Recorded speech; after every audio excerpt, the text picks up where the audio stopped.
காலிஸ்தான் பயங்கரவாதி பண்ணுவ தீர்த்துக்கட்ட இந்தியா இங்கே ஆள் அமர்த்துச்சு அப்படின்னு சொல்லி பெரிய அளவில் அமெரிக்க ஏஜென்சி தகவல் வெளியிட்டிருக்காங்க. 2 நிமிஷம் கழிச்சு பார்ப்போம்.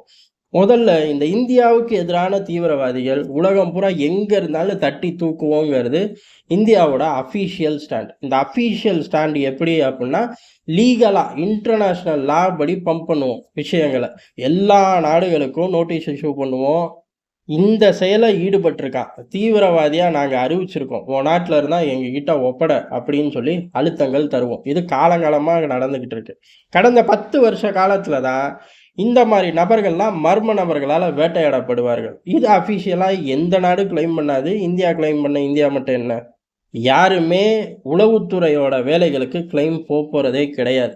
இது ஊரறிஞ்ச உண்மை. ஆனால் இப்போ ஏதோ இந்தியா ரொம்ப முரட்டுத்தனமாக நடந்துக்குது அப்படின்னு சொல்லி அமெரிக்க ஏஜென்சிகள் சொல்லியிருக்காங்க. இந்த மாதிரி வெளிநாட்டு உள்ள புகுந்து இந்த மாதிரி ஆப்ரேஷன் இல்லீகல் அப்படின்னு சொல்லி அமெரிக்க ஏஜென்சிகள் எழுதியிருக்காங்க. ரொம்ப காட்டமாக கொடூரமாக எழுதியிருக்காங்க. ஆனால் வெக்கங்கெட்ட பயலுக அவனுங்க என்ன பண்ணுறாங்கிறத சேர்த்து எழுதியிருக்கலாம். சொன்னால் முழு உண்மையும் சொல்லு, உன் வசதிக்கு போய் சொன்னேன்னா யாரும் ஏற்றுக்க போகிறது கிடையாது. முதல்ல இந்த மாதிரி தீவிரவாதிகளை மர்ம நபர்கள் வேட்டையாடுறார்கள் அப்படிங்கிறது இந்தியா ஆரம்பிக்கல. இந்த உலகத்துக்கு இந்தியா கற்றுக் கொடுக்கல. இதை கற்றுக் கொடுத்ததே அமெரிக்கா, ரஷ்யா, இஸ்ரேல் போன்ற நாடுகள் தான். அதுக்கு அடுத்தடுத்த இடங்கள்ல தான் மற்ற நாடுகளுக்கு இடமே கிடைக்கும். போட்டிக்குள்ள குதிச்சோம்னா அவனுங்க 1வது இடம்னா நம்ம 101வது இடம். ஏன்னா அவ்வளவு கொலைகள். இதுல அமெரிக்கா கொஞ்சம் ரொம்ப மோசம், ரொம்ப ஸ்ட்ராங்குன்னே சொல்லலாம். என்னடா அப்படின்னா, ஈரானோட ஒரு தளபதி, ஐஆர்ஜிசியோட தளபதியவே ஈராக்கில் வச்சு போட்டு தள்ளிடுவாங்க. போட்டு தள்ளிட்டு அமெரிக்கர்களுக்கும் அமெரிக்க சொத்துக்களுக்கும் பாதிப்பு, அதனால நாங்கள் போட்டு தள்ளணும் அப்படின்னு அஃபீஷியலாகவே அறிவிப்பாங்க. மொத்த உலக நாடுகளும் கண்டனம் தெரிவிக்கும். ஏன்னா நேரடி சண்டை கிடையாது. ஒரு தளபதி, உச்ச தளபதி போட்டு தள்ளுறது அப்படிங்கிறது நியாயம் இல்லை அப்படின்னு சொல்லி எல்லா நாடுகளும் கண்டனங்களை பதிவு பண்ணுச்சு. அந்த காலகட்டம் இந்தியாவும் கண்டனங்களை பதிவு பண்ணுச்சு. தீவிரவாதின்னு சொல்லலைல்ல, அமெரிக்காவே தீவிரவாதின்னு சொல்லலை ஜெனரல் சுலைமானியே. அதனால இப்படி செய்யறது தப்பு அப்படின்னு நம்மளே அந்த காலகட்டம் சொன்னோம். அப்படி இருக்கக்கூடிய நாடு இந்தியா இதை செய்யுது, இந்திய உளவுத்துறை செய்யுது அப்படின்னு சொல்லி இந்திய உளவுத்துறை அதிகாரின்னு சொல்லி ஒரு பேரையும் மென்ஷன் பண்ணுறார்கள். பேரை இந்த மாதிரிலாம் மென்ஷன் பண்ணுறது கிடையவே கிடையாது. முதல்ல உளவுத்துறை அதிகாரியோட பேர் தெரிய வாய்ப்பே இல்லை. ஏகப்பட்ட டம்மி பேர் போட்டு தான் சுற்றிக்கிட்டு இருப்பார்கள். அதை பிடிக்கிறது அப்படிங்கிறது ரொம்ப கஷ்டம். முதல்ல ஒரு அதிகாரி அப்படின்னு சொல்லி பேரை போடுறார்கள்.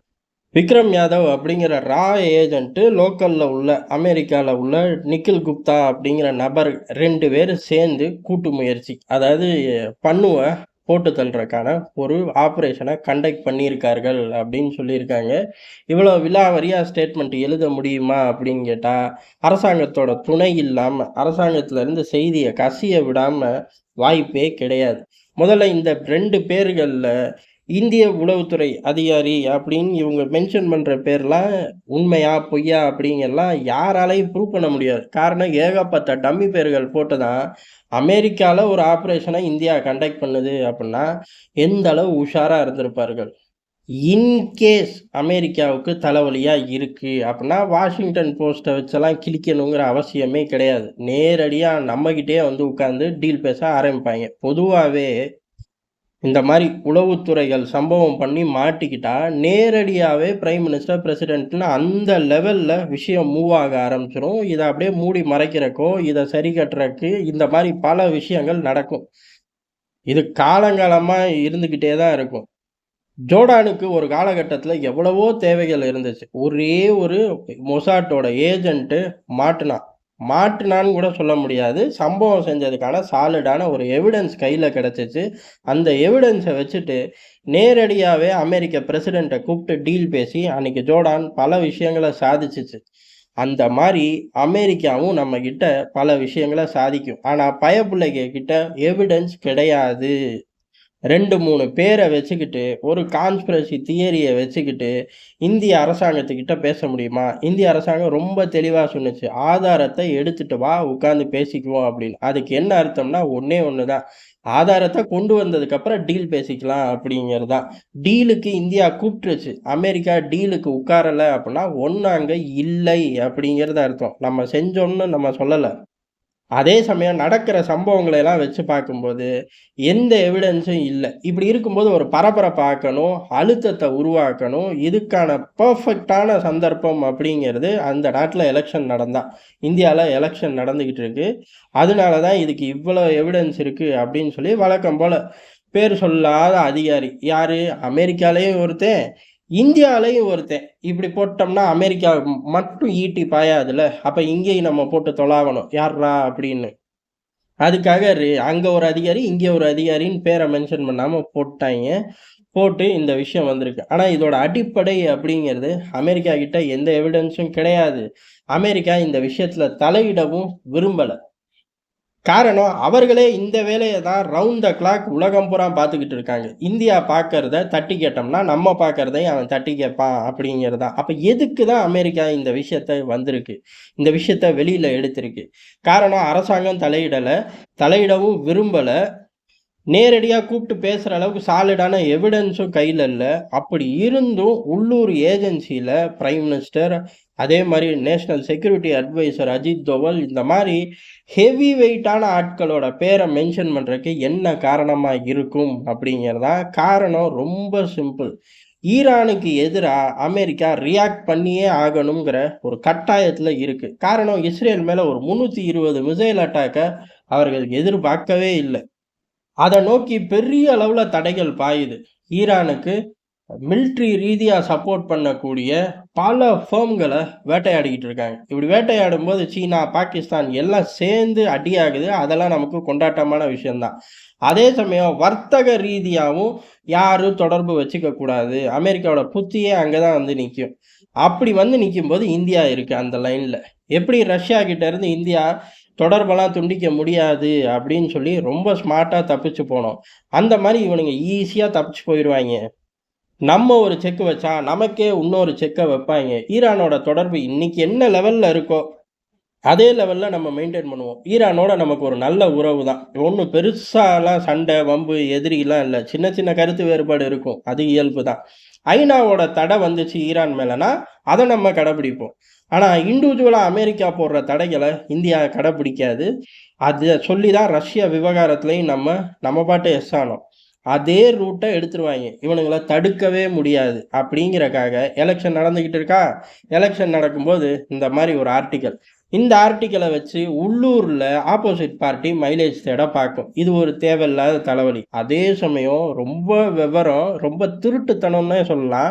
காரணம், இந்த மாரி ஆப்பரேஷன்கள செய்யற நாடு அப்படின்னு சொல்லி ரஷ்யா, சீனா, ஈரான் இந்த வரிசையில இந்தியா போய் நிக்குது அப்படின்னு இருக்காங்க. ஏன் அமெரிக்கா செய்யல? இஸ்ரேல் செய்யல? அந்த வரிசையில கூட்டிட்டு போய் நிறுத்த மாட்டியா? அது என்ன இந்த வரிசை?